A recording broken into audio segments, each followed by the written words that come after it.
very much to Liz and Murdo for that introduction. And in Murdo and Brian, Liz and Pam, the Scottish Conservatives have the strongest team focused on jobs and the economy in Holyrood, and I'm certain from the proposals that we are putting out today that public across the country will see that we have the vision to prioritise our economy going forward. Because next week, MSPs will reconvene after the summer recess and we will hear from the Scottish Government about their programme for government. And this will be the first time that Humza Yousaf has delivered a programme for government. But it will be the last chance for the First Minister to step out of the shadow of his discredited predecessor and show Scotland that he's his own man. Because Scotland faces significant challenges. Despite welcome early signs that inflation is beginning to fall, our economy remains fragile. Our National Health Service is at breaking point, with 1 in 7 Scots waiting for treatment. Our education system continues to fall down international rankings. Our transport system fails so many communities right across the country, with ferries delayed by more than half a decade and road upgrades that were promised a decade and a half ago. And in our councils, local services in all 32 local authorities remain cut to the bone. The Scotland we live in today is unsustainable. Despite the efforts of hard-working staff, our essential services are on their knees, reeling from one crisis after another. None of us can afford for things to go on as they are. We need big solutions to the big challenges that Scotland's facing today. So we can't have another programme for government in the Sturgeon mould, tinkering around with the edges for its own sake and focusing on divisive, niche issues that will not improve the lives of working families across the country.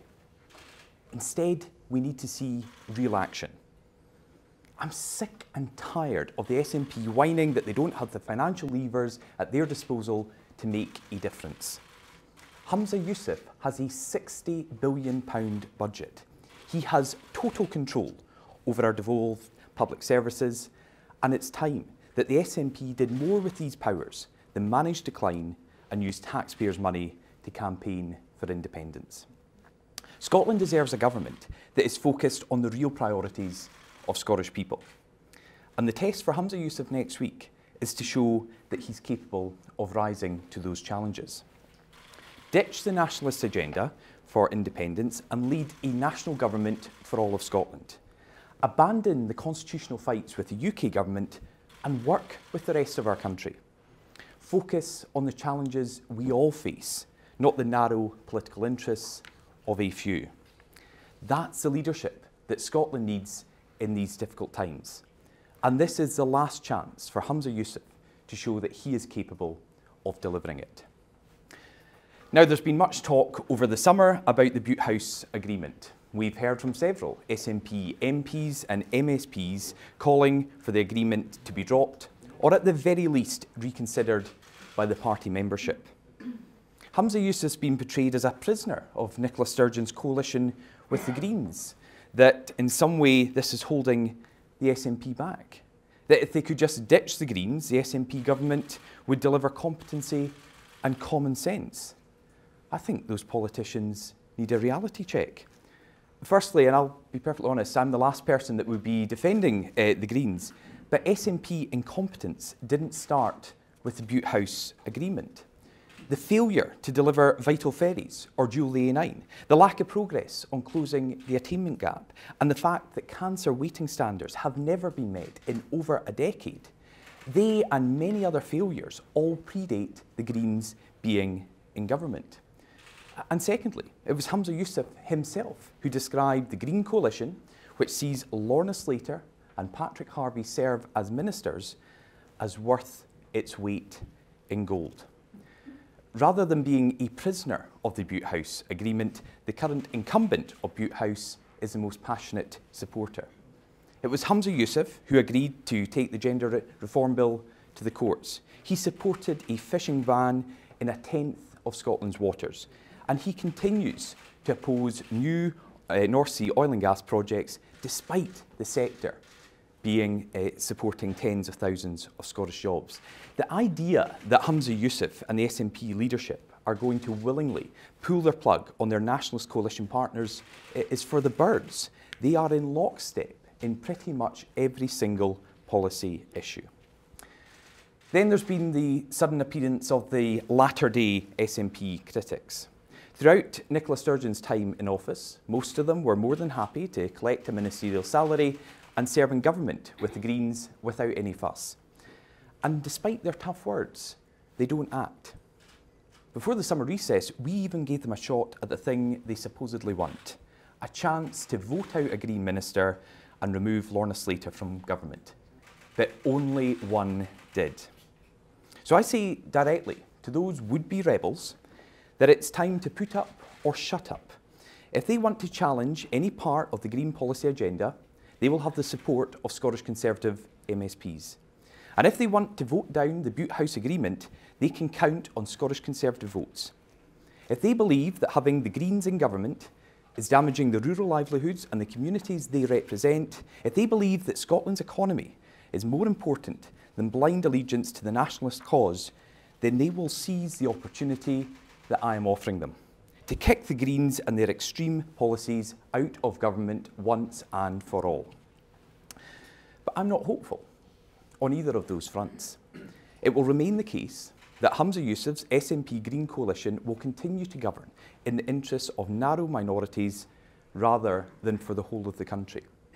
And his SNP critics will continue to bark but show no real teeth. So in the absence of good governance, it falls on the main opposition party to respond to the big challenges facing our country today. One significant challenge that should be the focus of all of Scotland's parties is Scotland's economy. Because in March, as we've heard, the Scottish Fiscal Commission published its Fiscal Sustainability Report. It looked at the Scottish Government revenue and spending projections over the next 50 years. And in short, it found that we are living beyond our means. In order to keep our hospitals, our schools, our roads, the services we take for granted every day, running at the same level as they are now, we would need more revenue than our economy is expected to produce. And I should stress again, that is to keep our services running at the level they are today.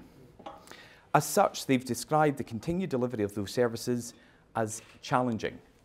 And I think with that, they're pulling their punches. This document should serve as a wake-up call for our politics. If we don't act now, then we risk leaving Scotland poorer for the next generation. One in which the education they receive, the job opportunities that will be available, and the standard of care they can expect will be worse than we all have access to today. As a father of two young boys, that makes me worried for their future. But as a politician, it would be a dereliction of duty if we did not act. Far too often in Scottish politics, we talk about how we will spend money rather than how we will raise it. And when we do talk about the need for revenue, it's in the context of higher taxes to fund more spending promises.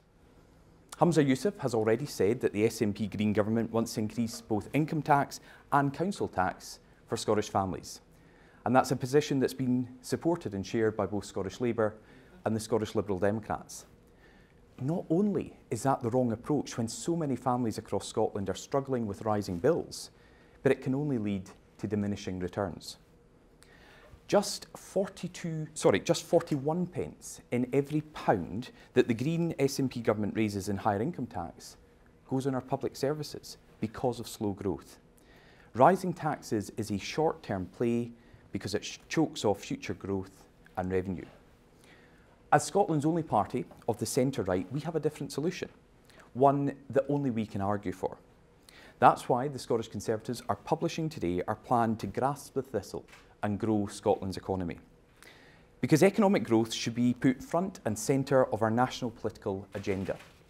With a growing economy, we can better fund our public services and deliver real improvements. With a growing economy, we can keep household bills down by reducing tax. And with a growing economy, we can create good, well-paid jobs and better opportunities for future generations. The prize of a wealthier, more prosperous Scotland is there. We just need the long-term planning and the hard work to achieve it. We must tackle the underlying structural weaknesses, which, under the SNP, have been holding our nation back for years. Because if we don't, then we risk falling further behind not just the rest of the UK, but our international competitors.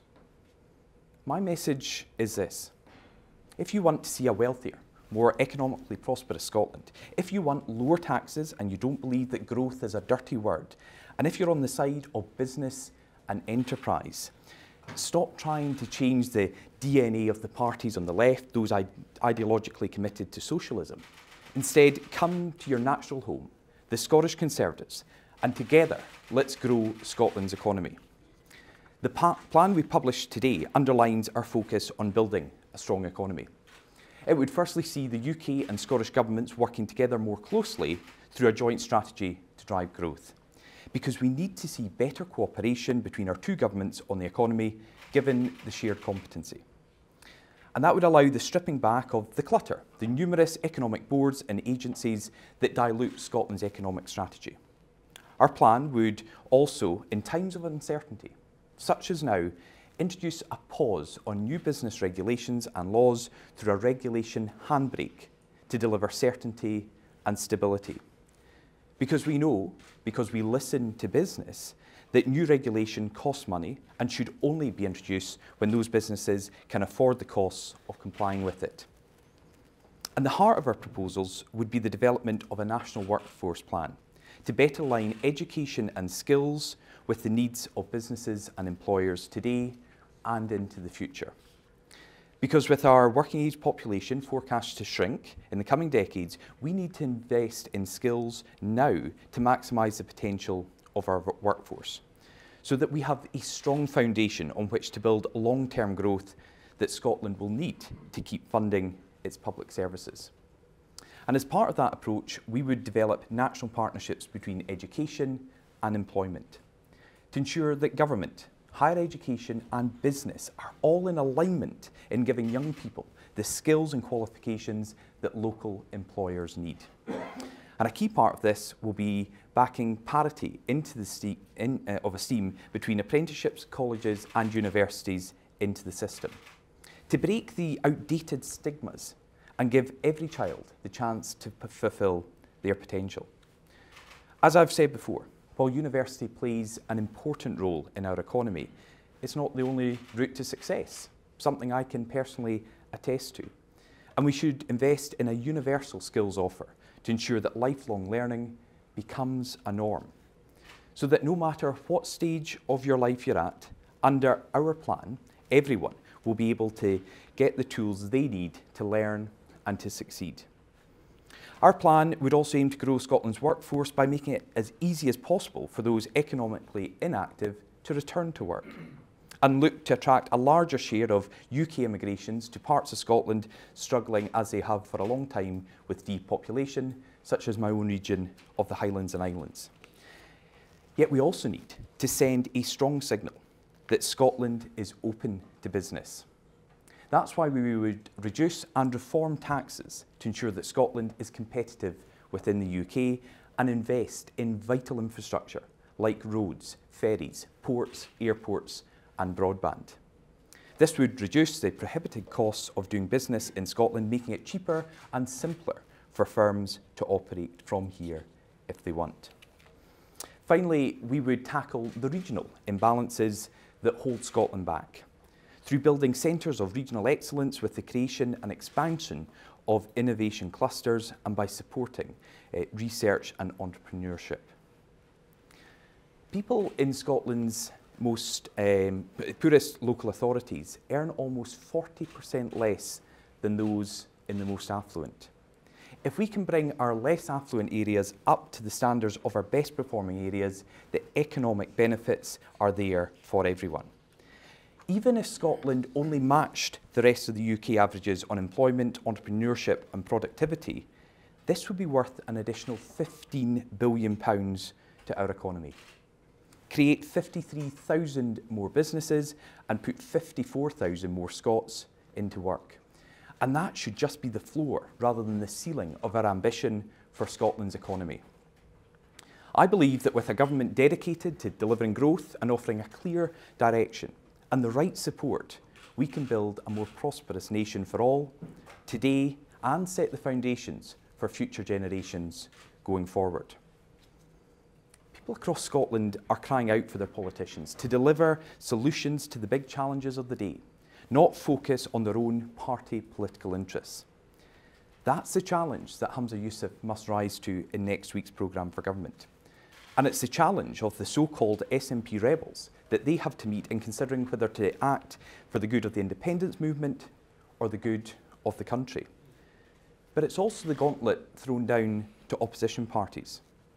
If we aspire to be more than an opposition party, then we must be prepared to pick a side and set out our stall on the major issues of the day. The strategy that we are publishing today shows that the Scottish Conservatives are prepared to meet the most pressing challenges facing Scotland, that we have a plan to get Scotland's economy moving forward. And over the coming months, we will continue to build on this programme with realistic solutions in other areas focusing on the real priorities of the Scottish people. For far too long, Scottish politics has been focused on the Constitution and tinkering around the edges of our public services. And in that time, we've seen our nation declining, not just against the rest of the UK, but against the rest of the world. And that not only damages our living standards, but passes on a poorer nation to the next generation. The Scottish Conservatives I lead will never settle for that. We will never be the advocates of managing decline, for being content with what we have. We will be the most passionate and indeed the only advocates in the Scottish Parliament for a wealthier Scotland delivered through economic growth. And those who share our vision for a future nation based on economic growth and strengthening our economy should come and join us. And together, let's deliver a stronger economy and focus on Scotland's real priorities. Thank you very much.